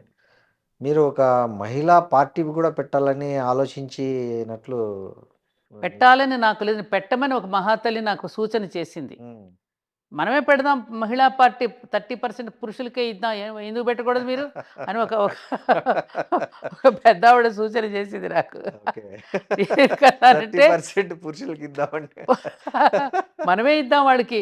ఎప్పుడు ఇంట్లో వడ్డించేది కూడా ఈవిడే కదా, చెయ్యి మనదే కదా ఇంట్లో కూడా. స్త్రీదే కదండి పై చేయి. స్త్రీయే ఎప్పుడు యజమానురాలు. ఇప్పుడు ప్రస్తుతం నడుస్తున్నదంతా మాతృస్వామ్యం, పితృస్వామ్యం కాదు. ఇప్పుడు తల్లులు చెప్తేనే పిల్లలు వినేటటువంటి పరిస్థితి కదండి. భర్త అయితే భార్య చెప్తేనే వింటాడు స్నేహపూర్వకంగా. అంటే నేను అనేది ఏంటంటే అండి, ఏ విషయంలోనూ ఆవిడ దేనికి తక్కువ కాదని నిరూపిస్తోంది. అవునా? పురుషుడికి కూడా సమర్థవంతుడిని చేసేది కూడా స్త్రీయే కాబట్టి అన్ని పనులు నేను చేసుకొస్తున్నాను, నిన్నొక సమర్థుడిగా తయారు చేసి సమాజానికి పంపిస్తోంది స్త్రీ. సౌశీల్యం స్త్రీ అయితే సామర్థ్యం పురుషుడిదండి. ఈ సౌశీల్యానికి సామర్థ్యానికి కలిగే సంతానమే వివేకం. ఈ సౌశీల్యం సామర్థ్యం కలిసి వివేకం పుడుతుంది. ఇవాళ లేదు కాదు కదా. కాబట్టి వాడు సమర్థుడు కానప్పుడు తాను బయటికి ఇప్పుడు మీరు చూడండి, చాలామంది కుటుంబాల్లో పాపం పురుషులు కొంత నెమ్మదిగా ఉంటారు, వాళ్ళు ఆ సామర్థ్యం అంత కనపడకపోవచ్చు. అప్పుడు స్త్రీ ఏం చేస్తుంది? ఆ రోల్ తను తీసుకుని పడినప్పుడు, బండి నడుస్తుంటే 2 ఎద్దులు ఉంటాయి నాన్న. కుటుంబం అనే బండికి 2 ఎద్దులు. ఒక ఎద్దు వీక్ అయితే రెండో ఎద్దు నడుపుతుంది బండిని కాదా? అలాగే సంసారంలో కూడా పురుషుడు అసమర్థుడైనప్పుడు, అనారోగ్యవంతుడైనప్పుడు, పురుషుడు అసమర్థుడైనప్పుడు, అనారోగ్యవంతుడైనప్పుడు ఆ బండిని స్త్రీ నడుపుతుందా లేదా? ఎంతోమందిని చూస్తున్నానండి. మా ఇంట్లోనే ఉంది ఒక అమ్మాయి పాపం. మా ఇంట్లో మా పరిచారిక విపరీతంగా భర్త తాగి వచ్చేవాడు, నాన్నగా వచ్చేవాడు. మరి బిడ్డల్ని పోషించుకోవడానికి మరి ఆ అమ్మాయి నానా కష్టాలు పడుతోంది. అలా హాస్పిటల్స్లో చాలామంది నేను ఈ స్వీపర్స్ని వీళ్ళని చూసి నేను ఇంటర్వ్యూ చేస్తే వాళ్ళ కష్టాలు చెప్తే, ఏం చేస్తామమ్మా, తాగొచ్చి కొడుతుంటాడు, వాడి పిల్లల్ని నేను పోషించుకోవాలి కదమ్మా, వాడు వస్తే వాడు ఇంకెవరితోనే వేసుకుపోతే నేను వచ్చి బిడ్డల కోసం ఈ పని చేస్తున్నానమ్మా అని. ఎంతమంది స్త్రీలు, 100 మంది లేరండి, 1000 మంది లేరండి అలాంటి స్త్రీలు. కానీ మేడం ఈ మధ్య కొంచెం స్త్రీలే చంపడం మొదలు పెట్టారు. ఒక ట్రెండ్ కొత్తగా అనిపిస్తుంది. ఇది ముందు కూడా ఉన్నా మీకు తెలిసి? ఏమండి, అక్కడక్కడక్కడ కొన్ని సంఘటనలు జరుగుతూ ఉండొచ్చు. డ్రమ్ముల్లో కుక్కేయడము, కుక్కర్లో తప్పు, కుక్కర్లో కుక్కే తప్పు. అట్లా పురుషులు స్త్రీలను అలా పెద్ద పెద్ద పురుషులు కూడా స్త్రీలను మంటల్లోకి తోసేసి చంపేసిన పురుషులు ఉన్నారు. స్త్రీలు ఈ మధ్య కాలంలో మనం వింటున్నాం. ఆ కాలంలో ఉందో లేదో అనేటువంటి మనకు తెలియదు, అరుదుగా విన్నాం. ఇప్పుడు ఎందుకు తెలుస్తున్నాయి అంటే మీడియా చాలా ఎక్కువైపోయింది. ప్రతివాడు తన సొంత ఛానల్ పెట్టుకోవడం అనేది అలవాటు పడిపోయాడు. ఎవడికి వాడే చేతిలో ఉంది తీసేసి పెట్టేస్తున్నాడు. ఇవన్నీ కూడా తాను ఇంకా భరించలేనటువంటి పరిస్థితిలో వచ్చినప్పుడు, చట్టం కూడా దానికి సహకరించినప్పుడు, ఎవరో తనకి ఏ రకమైనటువంటి సహకారం తాను అందించినప్పుడు ఒక ఫ్రస్ట్రేషన్లో కొన్ని జరుగుతూ ఉంటాయి. ఆలోచించండి మీరు. మాలతీ చందూరు ఒక పుస్తకం రాసింది. నాకు చిన్నప్పుడు చదివాను ఆ బుక్. నాకు ఆ పుస్తకం ఎంత ఉపయోగపడిందంటే, ఆలోచించు అని బుక్ రాసింది. ఉమ్, అవతలివాడు ఏ పరిస్థితిలో ఆ తప్పు చేసి ఉంటాడు అని అవతలివాడి స్థితిలో కూడా నువ్వు నిలబడి చూడు, ఆలోచించు అని చెప్పింది ఆవిడ. ఉమ్, ఆ ఆ పాయింట్ నా మైండ్లో బాగా పడిపోయింది. ఉమ్. ఓకే. ఆ పరిస్థితులు రావడానికి కారణాలను మూలాన్ని వెతకం మనం. ఆ మూలాన్ని బాగు చేయడానికి మనం ప్రయత్నం చెయ్యం. ఎందుకు జరుగుతున్నాయి అలాంటివి? ఇవాళ సమాజంలో ఇంత అవినీతి పెరిగిపోవడానికి కారణం ఏమిటి? అసలు మోరల్ సైన్స్ అనేది అసలు ఎందుకు తీసేశారు? గవర్నమెంట్ అంటే ఎందుకు గవర్నమెంట్ సమాధానం చెప్పడం లేదు? చెప్పండి ఉమ్. మీరు. ఇప్పుడు ఎడ్యుకేషన్ సిస్టంలో అవును, మనకి కంపల్సరీగా మోరల్ సైన్స్ అనేటటువంటిది కంపల్సరీ అండి. అవసరం. అవును. మరి అది ఎందుకు తీసేశారు? ఎందుకు పెట్టడం లేదు ఇప్పటికీ కూడా? మరి హత్యలు చేయరా? దోపిడీలు చేయరా? రోజు పిల్లలకి మీరు ఇన్ని దుకాణాలు తెరిచి దాని మీద ఆదాయం సంపాదించుకుంటున్నాం అంటున్నారే, మరి ఆ పిల్లలందరూ అట్లాంటి తాగేసేసి తందనాలు ఆడేసేసి ఆ మైకంలో ఆ మత్తులో భార్యని చంపుతాడు, బిడ్డల్ని చంపుతాడు, తనని తాను కూడా చంపుకుంటాడే. ఇది తెలియదా? ఆ స్థితిలో ఉన్నవాడు ఎలా ప్రవర్తిస్తాడో, జోదం ఆడేవాడు ఎటువంటి పరిస్థితిలో ఉంటాడో కూడా నువ్వు ధర్మరాజు కథను చూసావు కదా. అవును. ఆ జోదం అనే మైకంలో పడి తన భార్యనే పణంగా పెట్టేశాడే. మరి ఇవన్నీ మనకి తెలిసిన కథలేగా మనం చూస్తున్నాం కదా సమాజంలో. మరి వాటిని ఏం సరి చేసుకుంటున్నాం మనం? అవును. ఇది సమాజ శ్రేయస్సును కోరుకోవడమా? సమాజాన్ని భ్రష్టు పట్టించేసి వాళ్ళ మీద మనం పేలాలు ఏరుకోవడమా? ఆలోచించండి మీరు. అవును. నేను సామాన్య మహిళగా ఒక జర్నలిస్ట్ని అడుగుతున్నానని అనుకోండి, మీరేం చెప్తారు దీనికి? కరెక్ట్ కాదని చెప్తాను నేను. మరి ఎవరు కట్టాలి దీనికి? అదే మీరు రోజు అన్నట్లు. చూస్తున్నారండి అవును. సమాజాన్ని సంస్కరించడానికి కలిసిన చర్యలు మీకేం కనిపిస్తున్నాయి? ఏమీ లేవు. అన్నీ చెడగొట్టే ప్రయత్నాలు ఎక్కువ అదే కదా. జరుగుతున్నాయి. సోషల్ మీడియా, నువ్వు ఒక సినిమా మొబైలు. చూసినా, అవును. ఒక మొబైల్ చేత పట్టుకున్నా, అవును. ఏది పట్టుకున్నా మనకి సమాజాన్ని భ్రష్టు పట్టించేదే ఎక్కువ కనపడుతోంది తప్ప, సమాజాన్ని బాగు చేయడానికి మాలాంటి కొన్ని సంస్థలు కృషి చేస్తున్నాయి. చాలా చేస్తున్నాయి. అదెంత సరిపోతుంది? సరిపోదు. ఇదేమి ఇంత పెరిగిపోతుంది. ఇదెంత దానికి దీనికి ఇప్పుడు ఆహ్, రాక్షసుల యొక్క శక్తి బాగా పెరిగిపోయినప్పుడు, దేవతలకు కూడా శక్తి తరిగిపోయినప్పుడు ఏమీ చేయలేని నిస్సహాయ స్థితిలో పడి, విష్ణుమూర్తిని మొరపెట్టుకున్నారనే గాథలు మనం చదివాం. అవును. అది నడుస్తోందిగా. అవును. అది నడుస్తోందిగా. చివరికి బాబు ఇక మా వల్ల ఏం కాదు, నువ్వే దిగిరావయ్యా, యదా యదా హి ధర్మస్య గ్లానిర్భవతి భారత చదువుకున్నాంగా. ఇంకెప్పుడు దిగి వస్తావయ్యా అని ఎదురు చూసే పరిస్థితిలో ఉన్నాం మేము. వస్తాడంటారా? ఆ! వస్తాడంటారా? అయ్యో! తప్పకుండా. హ్మ్. తప్పకుండానండి. ఆల్రెడీ కొంత నేచర్ స్టార్ట్ చేసింది. మీరు గమనిస్తున్నారో లేదో, నేను గమనిస్తున్నా. ఆల్రెడీ నేచర్ స్టార్ట్ చేసింది. వాడు ఎంతటి వాడైనా, హ్మ్. వాడు ఎన్ని కోట్లు సంపాదించినా, ఎంత అధికారంలో ఉన్నా, వాడు ఎంత గొప్పవాడైనా, వాడు చీఫ్ జస్టిస్ అవనివ్వండి, ప్రైమ్ మినిస్టర్ అవనివ్వండి, చీఫ్ మినిస్టర్ అవనండి, ఎవరైనా అవనండి, వాడి కర్మఫలాన్ని వాడు అనుభవించవలసిందే. హ్మ్. నేనైనా, మీరైనా, ఎవరమైనా, అవును. ఎవరమైనా. అది దేవతలే చెప్పారు గదా. దేవతలమైనటువంటి మేము కూడా కాలానికి వశమే. కాలపురుషుడి చేతిలోనే ఉన్నాం. టై time is the healing balm. కాలమే పరిష్కరిస్తుంది, కాలమే పరిష్కరిస్తుంది అని దేవతలు వాళ్ళే అన్నారుగా. మేము కూడా దానికి అతీతులం కాదని దేవుళ్ళే. మరి మనం ఎంతండి? ఈ ఆడవాళ్ళ వస్త్రధారణ మీద కూడా ఈ మధ్య కొంచెం బాగా చర్చ జరిగింది. మీరు ఒక వుమెన్‌గా మీరు ఏంటి, దేన్ని కరెక్ట్ అంటారు? అంటే మహిళలకు సంబంధించి కట్టు, బొట్టు అనేటివి పురుషులు నిర్దేశించేటివా? లేదా స్త్రీ తనకు తానుగా ఏది తనకు నచ్చినట్లు తను ఉండడమా? పురుషులు ఎప్పుడూ కూడా ఎవరిని దేని మీద నిర్దేశించలేదండి. హ్మ్. మనకి కొన్ని నియమాలని ఋషులు నిర్దేశించి చెప్పారు. హ్మ్. ఋషులు పురుషులే కదా అంటారు అట్లా. ఋషికలు కూడా ఉన్నారుగా. ఉన్నారు. అక్కడ స్త్రీ పురుష భేదం ఉండదు. అవును. ప్రకృతి పురుషులు అంటే హ్మ్. పురుషుడు అంటే అక్కడ ఏమిటని అర్థం అంటే మానవులు అని అర్థం. అలాగే ఋషులు అంటే ఏమిటంటే, మరి వాళ్ళకేముంది, ఒక అంగవస్త్రమేగా అలా అనుకుంటే నువ్వు అవును. చూస్తే. అవును. ఆచ్ఛాదన కూడా ఉండేది కాదుగా. వాళ్ళు తపస్సు అంటే ఒకప్పుడు ఆదిమ మానవుల్ని మీరు చూశారు. అవును. కథలు విన్నారు. ఏ అవును. వస్త్రం లేదు, ఆకులు అలములు కట్టుకొని తిరిగారు వాళ్ళు. అవునా? అవును. వాస్తవం. తర్వాత ఒక నాగరిక మానవుడిగా ఈ విధంగా మనం రూపాంతరం చెందడానికి ఎవల్యూషన్, మీరు తెలుసు డార్విన్ సిద్ధాంతం అనండి, మన జంతు పరిణామం నుంచి ఇలా వచ్చి వాళ్ళు ఇలా నిలబడగలిగాం. హ్మ్. ఆ నిలబడుతూ ఉన్నటువంటి క్రమంలో సమాజంలో కూడా రకరకాల మార్పులు వస్తాయి. హ్మ్. అవునా? మనలో కూడా కొంత జంతువులో ఉండేటువంటి ఒక ప్రవృత్తి ఉంటుందిగా, ఉంటుంది. మృగం. ఖచ్చితంగా. వాడిలో నిద్రపోతున్న మృగాన్ని మనం మేల్కొల్పాలి అంటే ఏం చేయాలి? వాడికి ఇష్టమైంది పెడతావు. అవును. అప్పుడు మేల్కొంటాడు. హ్మ్. అవునా? అవును. అందుకని ఆ మృగాన్ని మేలుకొల్పకుండా ఉండడం కోసమని కొన్ని చర్యలు తీసుకున్నారు. హ్మ్. ఆ చర్యలు ఎలా ఉండాలంటే, మనం ఆహారం నియమాలు, ఆహారం అండ్ ఆహార్యం. ఆహార్యం అంటే బట్టలు, వస్త్రాలు. అవును. ఏ వస్త్రాలు కట్టుకుంటే, ఎలా ధరిస్తే వాడు ఆరోగ్యంగా ఉంటాడు, సమాజం కూడా ఆరోగ్యంగా ఉంటుంది. హ్మ్.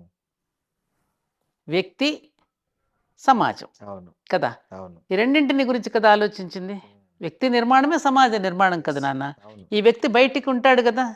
సోషల్ బీయింగ్ మనం. అవును. ఆ బయటికి వెళ్ళినప్పుడు ఎలా ఉండాలనే దానికి వాళ్ళు ఒక చక్కని రచన చేసి మనకు అందించారు. హ్మ్. ఎవరు? అనుభవజ్ఞులైనటువంటి పూర్వీకులు, మహానుభావులు, అంటే అనుభవం గడించినటువంటి వాళ్ళు. హ్మ్. వాళ్ళ యొక్క సూచన మేరకు మనం ధరించటం అనేది అనూచానంగా మనకు ఒక గొప్ప సంప్రదాయంగా వస్తోంది. ఆ సంప్రదాయాన్ని గనుక అనుసరిస్తే సమాజం శోభాయమానంగా ఉంటుంది, ఆరోగ్యవంతంగా ఉంటుందని పెట్టారు. అది తప్పి మనకు వ్యతిరేకంగా మనం ప్రవర్తిస్తే దానివల్ల మనమే నష్టపోతాం. నష్టపోతున్నామా లేదా? పోతున్నాం. అదేమంటే నువ్వు అలా చూడొద్దు అని అంటారు. అరే! మానవుడికి చూడడం అనేది అతని స్వభావం. హ్మ్. ఒకాయన ఎవరో నాకు ఒకసారి ఒక ఫిల్మ్ డైరెక్టర్ తిలక్ గారు అని ఉండేవారు. హ్మ్. ఇప్పుడు సాధారణంగా ఒక రోడ్డు మీద పాపం ఏ ఆచ్ఛాదన లేకుండా ఒక తడిక కట్టుకుని లేకపోతే ఒక చీర అడ్డంగా పెట్టుకొని స్నానం చేస్తూ ఉంటే హ్మ్. గబుక్కున వాడి కళ్ళు అటువైపుకి వెళతాయమ్మా. అవును. క్యూరియాసిటీ. క్యూరియాసిటీ. అది హ్యూమన్ సైకాలజీ అండి అది. దాన్ని నువ్వు చేది లేదు. దాని యొక్క స్వభావం. అందుకని ఆ చూడడానికి అట్లా ఉండకుండా ఉండడం కోసం కొన్ని జాగ్రత్తలు మనం శరీరం పైన ఒక ఆచ్ఛాదన. పైగా ముఖ్యంగా మహిళలకేంటంటే, బిడ్డలకి జన్మనిచ్చేది స్త్రీ. హ్మ్. ఆయన ఒక పాట పాడతాడు చూడండి. హ్మ్. వేటూరి గారు రాసిన పాట ఎంత అద్భుతమైన పాటండి. హ్మ్. మర్మస్థానం కాదది, అని పుణ్యక్షేత్రం అని. యెస్. అలా ఏమిటంటే పుణ్యప్రదమైనటువంటి ఒక పవిత్రమైనటువంటి ఒక ఇది స్త్రీకిచ్చింది ప్రకృతి. హ్మ్. పాలిండ్లు, బిడ్డలకి పాలిచ్చే తల్లి. అదే బిడ్డలకి జన్మనిచ్చేటటువంటి వాటన్నింటినీ కూడా సరిగ్గా రక్షణ కవచంలాగా ఉండడం కోసం అని చెప్పి ఇప్పుడు ఆ తల్లి చీర కట్టుకుని వెళ్ళిందండి. వెళుతూ ఉంటే బిడ్డకు పాలివ్వాలి. ఆ కొంగు చాటున బిడ్డకు పాలిచ్చుకుంటుంది. ఆ చీరతోనే ఏదో ముడేసుకొని పట్టుకొచ్చుకుంటుంది. ఆ చీరని మళ్ళీ చెట్టుకు ఒక ఉయ్యాల కట్టుకుని బిడ్డను ఊపుకొని పాడుకుంటుంది. చలేస్తే దుప్పట్లాగా. చలేస్తే మళ్ళీ ఇట్లా పెట్టి దుప్పటిగా కప్పుకుని నన్ను ఆచ్ఛాదనిస్తుంది. తను రక్షించుకుంటుంది. హ్మ్. ఇలా మన వస్త్రధారణల వ్యవహారంలో ఇన్ని రకాలుగా ఆలోచన చేసి, దుఃఖం వస్తే దీన్ని కంటితో కన్నీటి తుడుచుకుంటుంది. ఏదైనా అవసరం వస్తే గబుక్కన అప్పుడు పర్సులుండేయా అవును. గబుక్కుని చెంగుకు ముడేసి మా అమ్మ వాళ్ళు అలాగే చేసేవారు. హ్మ్. రూపాయి బిళ్ళ ఉన్నా రూపాయి ఇట్లా ముడేసి దాచుకునేవారు. ఏదైనా గుర్తొస్తే అమ్మ ఈ ఎందుకమ్మా సాయంకాలం ఈ పని చేయాలమ్మా గుర్తు తెచ్చుకోవడానికి ముడేసుకుంటున్నానని ముళ్ళేసేవారు వాళ్ళు. హ్మ్. వీటన్నింటి వెనక ఎంత గొప్ప అద్భుతమైన ఒక సంస్కృతి ఉంది నాన్న. అవును. ఆ సంస్కృతిని కాపాడుకోండమ్మా అని చెబితే తప్పైతే మనం ఏం చేస్తాం దాన్ని? నువ్వెవడోరా నాకు చెప్పడానికంటే? అది తప్పు అంటే కాదు. ఆయన ఒకరోజు సామాన్లు. మురళీమోహన్ గారు పార్లమెంట్‌లో మాట్లాడితే కూడా దుమారం లేపారు. హ్మ్. అంత అవసరం ఏముంది అంత దుమారం? నువ్వు చెప్తే వింటే విను లేకపోతే లేదు. అంటే సామాన్లు అన్నాడని, ఆ! సామాన్లతో పోల్చాడని. అది తప్పు మాట్లాడడం. మనం వాడేటటువంటి భాష కూడా అదే నేను చెప్పా కదా! హ్మ్. చెప్పే విషయాన్ని కూడా చెప్పేటప్పుడు కూడా దాన్ని సమన్వయంతో అందంగా అందించగలగాలని దాన్ని అవును. ఆ విధమైనటువంటి పదాలతో వాడటం మాత్రం అది తప్పు. అవును. అది తప్పుగా దానికి క్షమాపణ కోరినట్టున్నాడుగా అతను కోరాడు. కూడా. అవును. హ్మ్. స్లిప్ అయింది నాకు నోట్లో నుంచి. చాలా. కాబట్టి ఏంటంటే ఇవన్నీ హ్మ్. ప్రజలలోనే మానసిక పరమైన మార్పు రావాలి. పరివర్తన రావాలి. అందుకే ఇప్పుడు ఏదో పరివర్తన కోసం కృషి చేస్తున్నారుగా, మంచిదే అది. హ్మ్. ఆ రకంగా మార్పు ప్రజలే దీనిని ఎవరికి వాడే తిప్పికొట్టి ఇట్లాంటి మాటలు ఒక చేస్తే క్వెషన్ అడగాలనుంది మిమ్మల్ని. ఏంటది? మీరు ఒక దగ్గర దగ్గర నాకు తెలిసి 40 సంవత్సరాలుగా ఒక హిందూ సంస్కృతి, సాంప్రదాయాలు, దేశభక్తి వీటన్నిటి మీద మీ శక్తికి మించిన సేవా కార్యక్రమాలు, సామాజిక చైతన్యం కార్యక్రమాలు చేస్తున్నారు గానీ, మీకు ఎక్కడో గుర్తింపు తగినంత రావాల్సినంత రాలేదా ఏమో అనిపిస్తుంది. ఎందుకంటే చిన్న చిన్న పనులు చేసినోళ్ళు కూడా ఈ దేశంలో గవర్నర్లు అయిపోయారు. అవును. మీరు ఇంత బ్యాక్‌గ్రౌండ్ ఉండి, ఇంత యాక్టివ్‌గా పార్టిసిపేట్ చేసి ఎందుకు వెనకబడిపోయారు అని ఆ అడగాలనుంది. గుర్తింపే ప్రమాదకరం నాన్న. హ్మ్. ఎందుకంటే దానివల్ల మనకొచ్చి ఒరిగి చచ్చేది ఏం లేదు. అనవసరపు అసూయలు, హ్మ్. ఈర్ష్యలు, హ్మ్. నానా రకాల కామెంట్స్ రకరకాలుగా పెడుతుంటారు. ఎందుకు అవన్నీ మనకు అవసరమా? హ్మ్. ఇప్పుడు గుర్తింపు తెచ్చుకోవడానికి అనేక రకాల హైప్ ఇప్పుడు నా ఛానల్‌ని మీరు సబ్స్క్రైబ్ చేసుకోండి. హ్మ్. ఇది మాత్రమే చూడండి అని నేనెప్పుడు చెప్పుకోను. హ్మ్. మా దేవాలయానికే రండి. మా అమ్మవారి చాలా మహిమలున్నాయి. నేనెప్పుడు అలా హైప్ ఎప్పుడు క్రియేట్ చేయను. హ్మ్. దేవాలయాన్ని కూడా నేను అంతగా పెద్ద పబ్లిసిటీ చేయనంటే, ఉన్నవాళ్ళు హ్యాపీగా ఉండి, కాస్త ఏదో ఇంత ప్రసాదం తిని, వాళ్ళు కాస్త అక్కడ సేదతీరి ప్రశాంతతను పొందితే చాలు. అలా అనుకుంటాం తప్ప మనం అడ్వర్టైజ్మెంట్స్ చేసి, అసలు ఆ దేవాలయం నియమనిష్టల నిర్వహణను కూడా చాలా మందికి తెలీదు. హ్మ్. మీకు తెలుసో లేదో ఆ విషయం. అవును. నేనెక్కడ ఇన్ని వేదికలు ఎక్కాను. ఇన్ని వేదికల మీద కూడా ఎప్పుడు నా ప్రొఫైల్ కూడా నేను ఎవ్వరికీ ఇవ్వను. హ్మ్. పలానా సత్యవాణి గారు ఇది చేసింది. నేను ఎన్నో ఉన్నాయి నేను చేసి నేను చెప్పుకున్నానా? ఎక్కడా లేదు. అది నాకిష్టం మిమ్మల్ని లేదు. పిలిచలేదా ఏ పొలిటికల్ పార్టీ జాయిన్ కమ్మని? అడిగారు. ఏ ఏ పార్టీల నుంచి వచ్చింది మీకు ఆఫర్? నన్ను బీజేపీ అడిగిందండి. తర్వాత తెలుగుదేశం పార్టీ నన్ను అడిగింది. హ్మ్. 2 ఎందుకు వెళ్ళలేదు? నాది రాజకీయమైన ప్రవృత్తి కాదండి. హ్మ్. ఇప్పుడు ఇట్లాగే మీరు బాలగంగాధర్ తిలక్‌ని గూడా హ్మ్. మీరు ఏ పోర్ట్‌ఫోలియో తీసుకోబోతున్నారు సార్? హ్మ్. మరి ఇంత పెద్ద స్వతంత్ర సంగ్రామాలు ఇంత పోరాడారు గదా! మీరని అడిగితే, హ్మ్. నేను పోర్ట్‌ఫోలియో తీసుకోవడం నాకెందుకు మంత్రి పదవి? పూనాలో నా స్కూల్‌లో నేను మ్యాథమెటిక్స్ టీచర్‌గా పనిచేస్తా. హ్మ్. అందరూ జాతిని యోజించి జాతి నాయకుల్ని తయారు చేసేదెవరు? హ్మ్. వీఆర్ కింగ్ మేకర్స్ అన్నాడాయన. హ్మ్. అలాగే మనకెందుకవి? హ్మ్.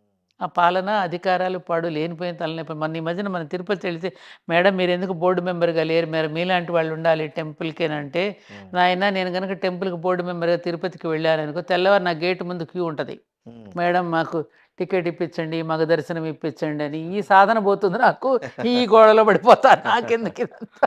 ఓకే. కదా! అవును.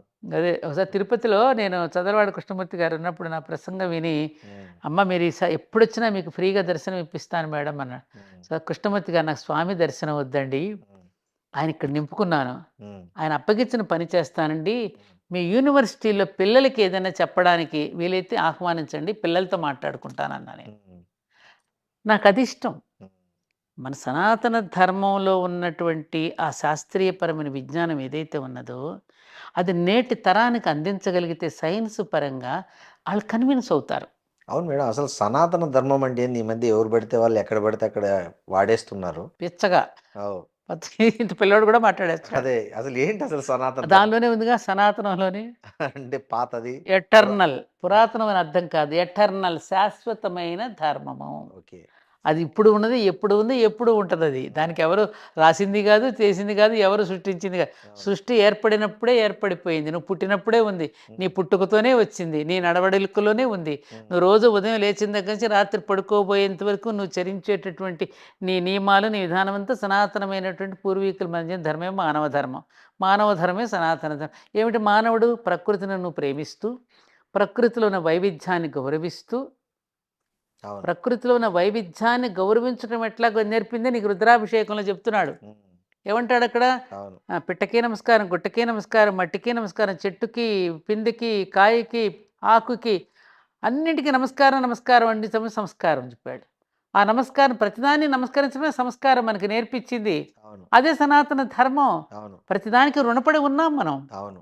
ఈ నడుస్తున్నామంటే పంచభూతాలకి నేలకి రుణపడి ఉన్నాము, ఆకాశానికి రుణపడి ఉన్నాము, గాలికి రుణపడి ఉన్నాము, ఈ వెలుతురికి సూర్యుడికి రుణపడి ఉన్నాము, ఈ నీటికి రుణపడి ఉన్నాము.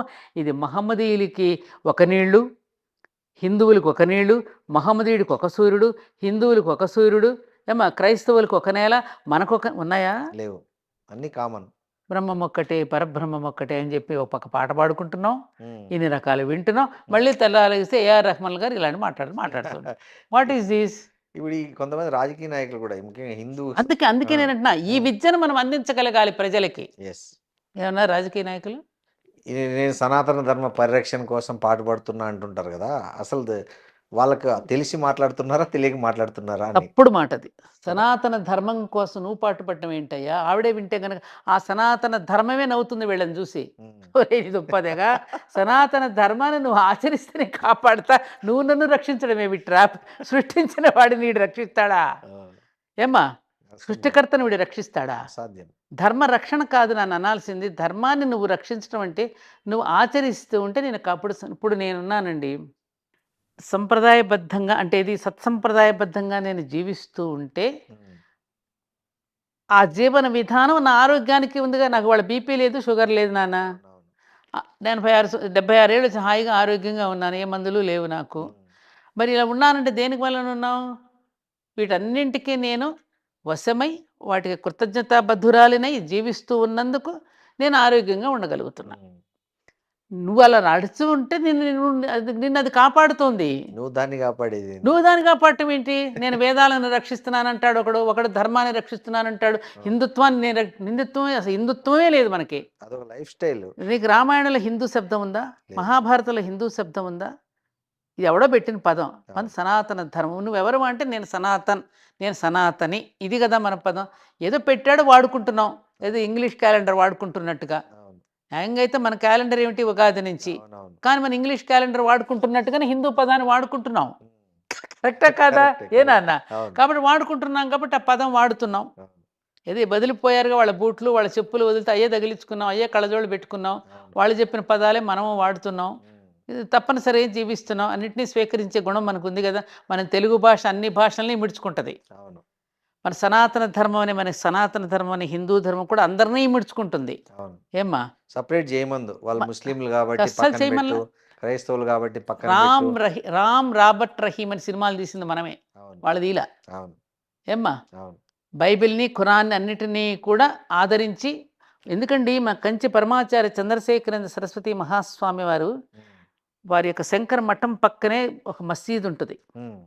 అది తొలగించాలని ఎవరో ఒక ప్రపోజల్ పెట్టినప్పుడు స్వామి వాళ్ళని పిలిచి మందలించారు. ఉమ్. అక్కడ కనపడుతూ ఉంటే అక్కడ ప్రార్థన సమయం వాళ్ళకి గుర్తు చేస్తుంటే, నా ప్రార్థనా సమయం నాకు గుర్తొచ్చి నేను కూడా ప్రార్థన చేసుకుంటున్నాను, తీయొద్దన్నారు ఆయన.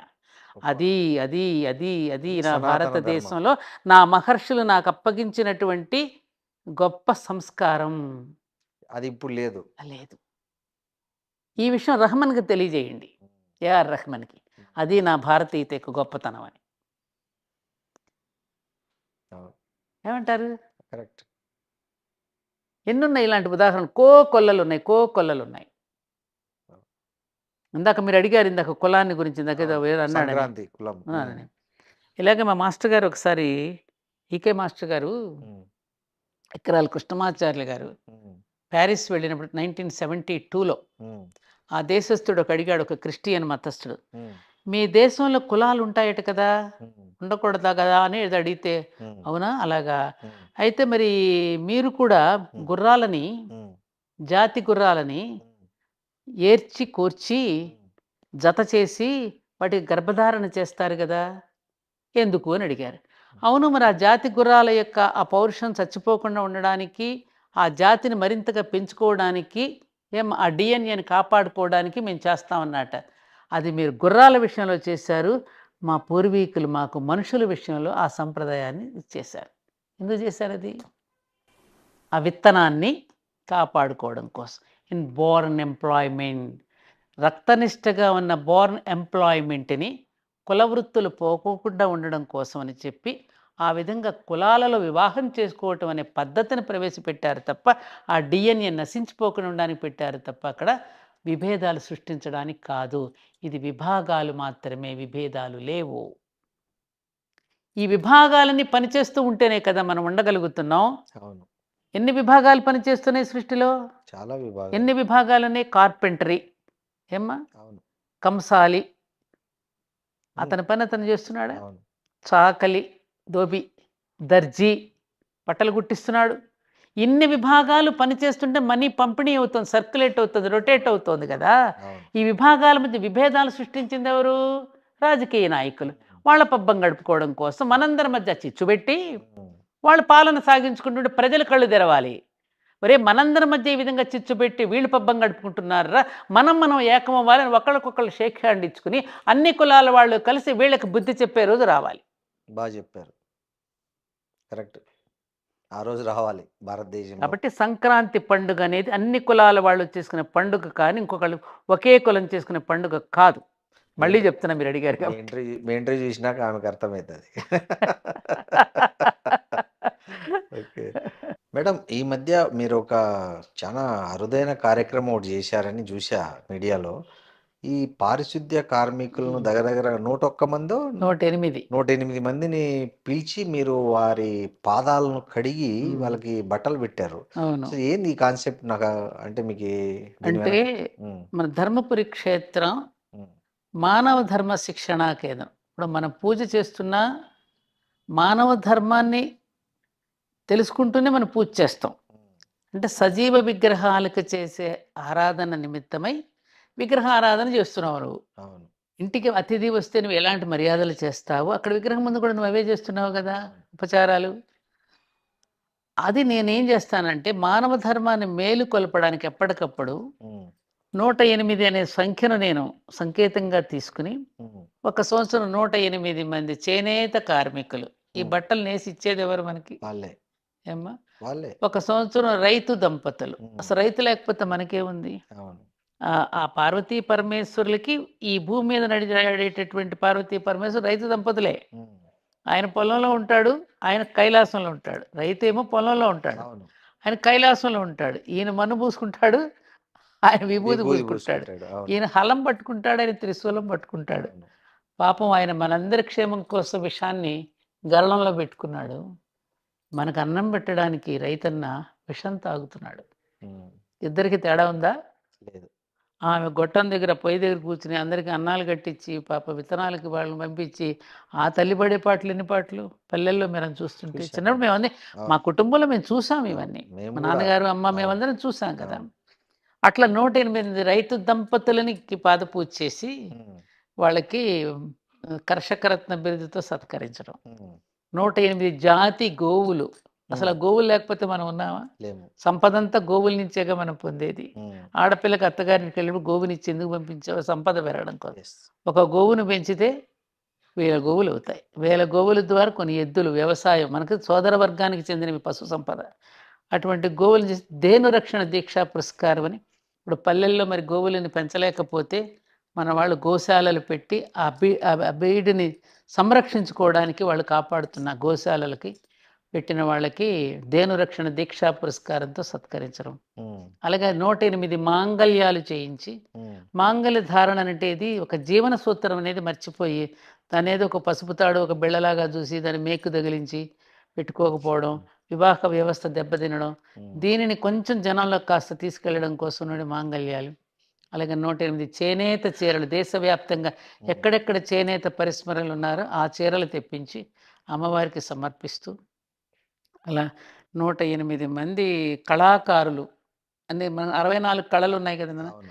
అలాగే నృత్య గురువులు, సంగీత గురువులు, వాళ్ళు లేకపోతే ఆనందం మానసిక అంటే ఆనందం ఇట్లా ఏముంది? ప్రతి సంవత్సరం ఇలా ఒక్కొక్క ప్రతి కేటగిరీ. 108 నదీ జలాలు, ఉమ్, 108 మంది హరికథా భాగవతారులను తీసుకొచ్చా.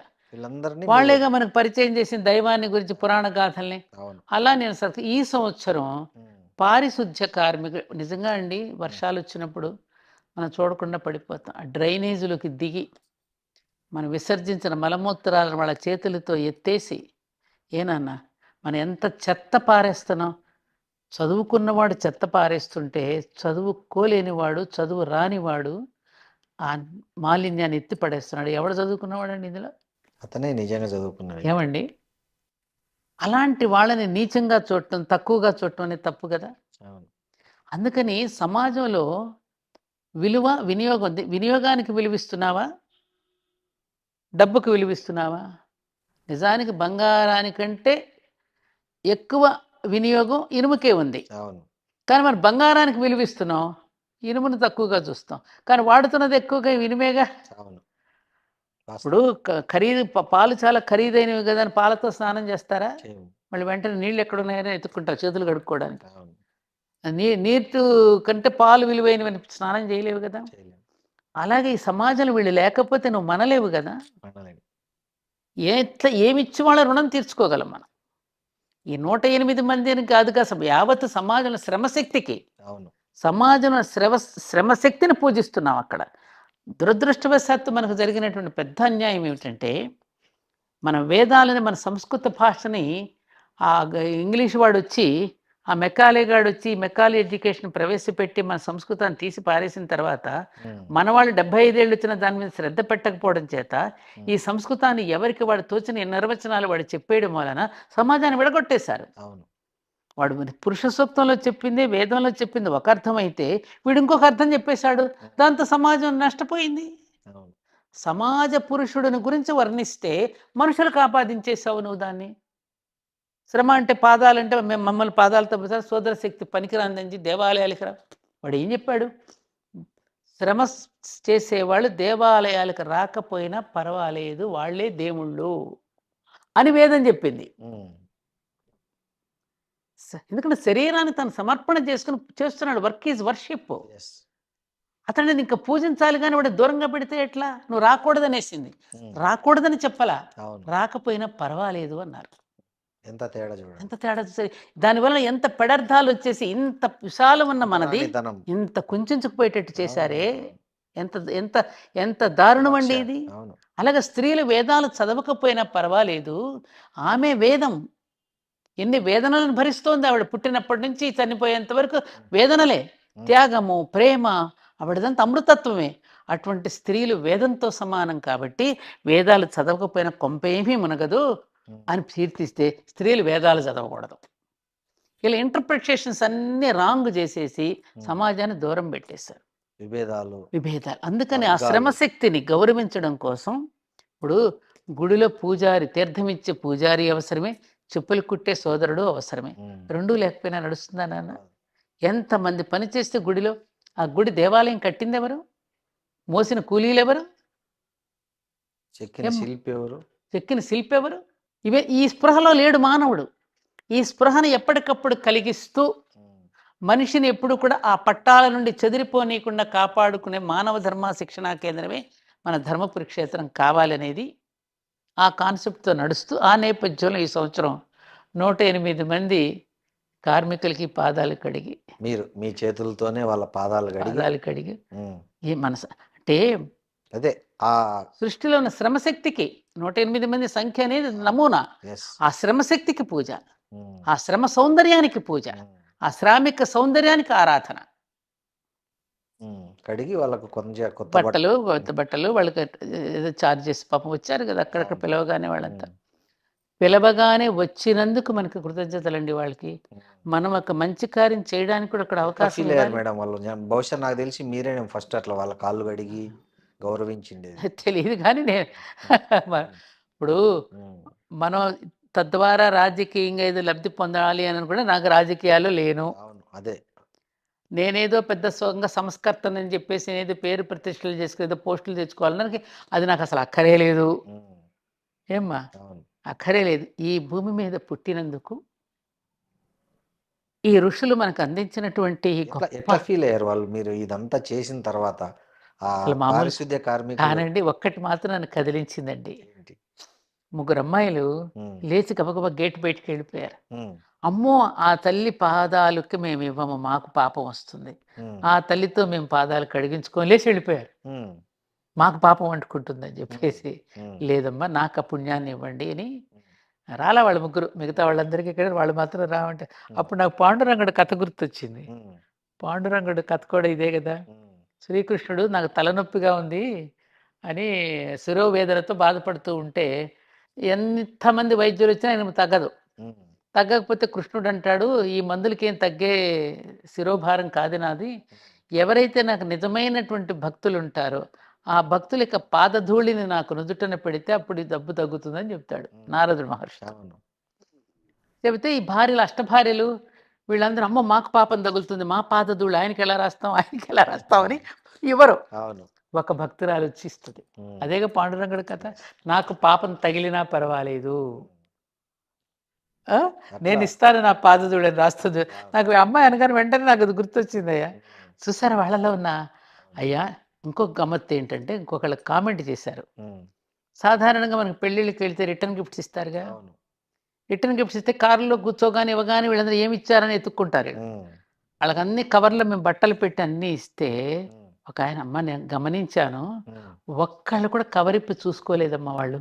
వాళ్ళ గొప్పతనం, వాళ్ళ ఇంత సంస్కారం. డిసిప్లిన్గా కూర్చున్నారు, ఒదిగి కూర్చున్నారంటే, ఉమ్, ఆ భగవంతుడి ముందు ఒదిగి కూర్చున్నారంటే. పెళ్లి పెద్దల్ని కూడా వాళ్ళనే చేశాను నేను, ఉమ్. శివుడి తరపున వాళ్ళ బంధువులని. ఓ వాళ్ళు ఎంత ఎంజాయ్ చేశారు, వాళ్ళే పెళ్లి పెద్దలు ఆ రోజున.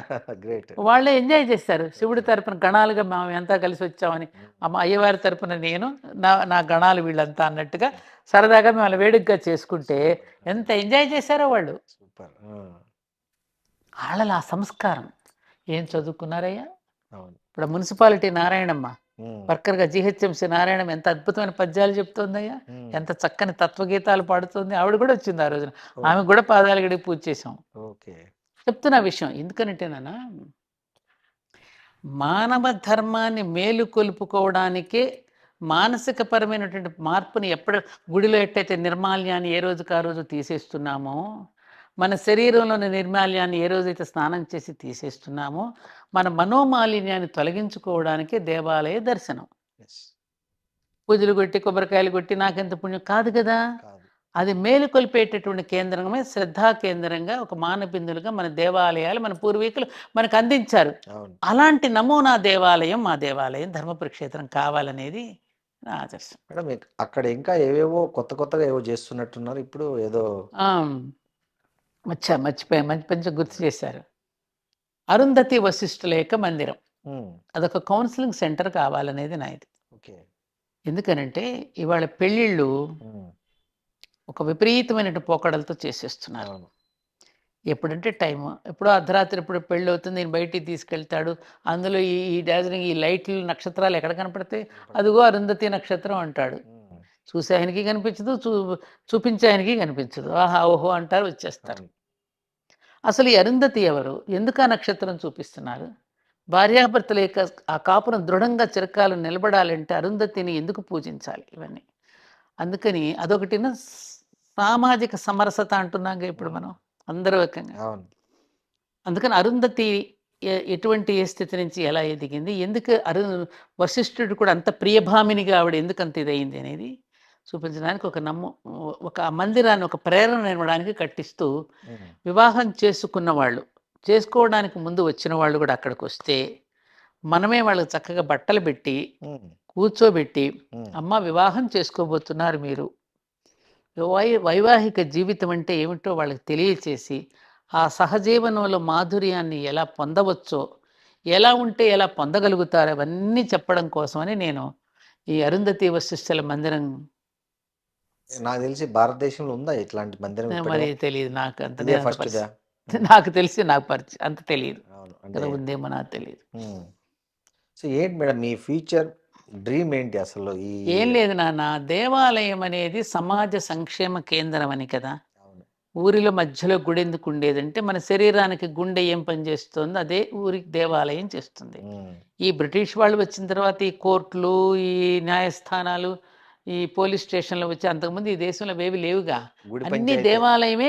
ఉమ్, న్యాయానికి తీర్పు అక్కడే జరిగేది, కుటుంబ శిక్ష అవును. అన్నీ అక్కడే తీర్పు జరిగేది. ఊరి పెద్దలు ఇద్దరు వచ్చేవారు, పురోహితుడు అంటే పురమునకు హితము చెప్పేవాడు పురోహితుడు. ఆయన కూర్చోబెట్టుకుని గ్రామ పెద్దలు కూర్చొని ఊర్లో ఎవరికైనా తగాదాలు వస్తే అక్కడ పరిష్కరించేవారు. వైద్యాలయం కూడా అది మాకు చిన్నప్పుడు నాకు బాగా గుర్తు. మాకు ఎవరికైనా బాగోదరే ఆచార్యులు గారి దగ్గరికి వెళ్ళి మందు పట్టారని ఇంత పొట్లం కట్టించేవారు ఆయన. ఎందుకంటే పురోహితుడికి తప్పకుండా ఆయుర్వేదం తెలిసి ఉండేది. అనూచానంగా సంప్రదాయంగా వస్తాయి కదా, వాళ్ళ తండ్రి గారు ఏ వైద్యం చేస్తే కుమారుడు ఆ వైద్యం చేసేవాడు. అలా మన దేవాలయం, వైద్యాలయము, న్యాయాలయము, విద్యాలయము అన్నీ అదే అయి ఉండేది. ఉమ్, ఆ పరంపరను దీనిలోకి కొనసాగించాలని ఒక ప్రాథమిక చికిత్సా కేంద్రం, మహాప్రాణదీపం పేరిట ఒక ప్రాథమిక చికిత్సా కేంద్రం. ఉమ్, అలాగే నాకు ఇంకా ఉన్నది ఇంకొకటి ఏంటంటే, ఒక ధర్మపీఠం. ఉమ్, అది దేవాలయ సముదాయం కదా, దేవతలంతా ఉన్నటువంటి ఒక పాజిటివ్ వైబ్రేషన్స్ ఉన్న ప్రదేశం. ఉమ్, అక్కడికి వెళ్ళగానే ఇప్పుడు మామూలుగా మన ఏ బాబు గుళ్ళోకి రాయే దండం పెట్టుకుంటే వాడు ఏమంటాడు, వద్దులే మేడం నేను స్నానం చేయలేదను, ఉమ్, లేకపోతే నేను వాళ్ళు కొంచెం నాన్ వెజ్ తిన్నానండి రానులేండి, అంత పవిత్రంగా లేనంటాడు అవును. కదా. అవును. అలాగే తప్పు చేసిన ప్రతివాడు కూడా ఆ విధంగా తనకి గిల్టీగా ఫీల్ అవుతాడు కదా. ఉమ్, ఇక్కడ కనుక న్యాయపీఠాన్ని కనుక మనం పెడితే, ఉమ్, భార్యాభర్తల తగాదాలు అవ్వచ్చు, ఆస్తి తగాదాలు అవ్వచ్చు, కోర్టుల చుట్టూ తిరుగుతున్నారు, ఏళ్ల తరబడి తిరుగుతున్నారు, డబ్బులు పోగొట్టుకుంటున్నారు, దుఃఖమే మిగులుతోంది చివరికి. గెలిచిన వాడికి దుఃఖమే, ఓడిన వాడికి దుఃఖమే. అట్లా ఆల్టర్నేటివ్ డిస్ప్యూట్స్ అంటే ఆ డిస్ప్యూట్స్ని ఇక్కడే పరిష్కరించుకునేటట్టుగా, ఇద్దరు హ్యాపీగా వెళ్ళేటట్టుగా ఒక ధర్మపీఠం, న్యాయపీఠాన్ని పెట్టాలనేది ఒకటి ఉంది నాకు. అది ఈ వయసు అయిపోతుంది, అది ఎంతవరకు ఇంకా నేను అది ప్రమోట్ చేయగలను, కానీ అదొకటి నాకు లోపల ఉంది. ఈ రెండే. హాస్పిటల్ అంటే నెమ్మదిగా చాలాసార్లు క్యాంపులు పెడుతున్నాం. ఒక ఆయుర్వేదిక్ ఉంది, హోమియో డాక్టర్ వచ్చేవారు. మన కరోనా వచ్చిన దగ్గర నుంచి కాస్త కుంటుపడింది, కానీ ఆ విధంగా దేవాలయమే అన్నింటికీ కేంద్రం. దేవాలయంలో వచ్చేటటువంటి డబ్బు ఊరికి ఎంతో ప్రయోజనకారిగా ఉండేది.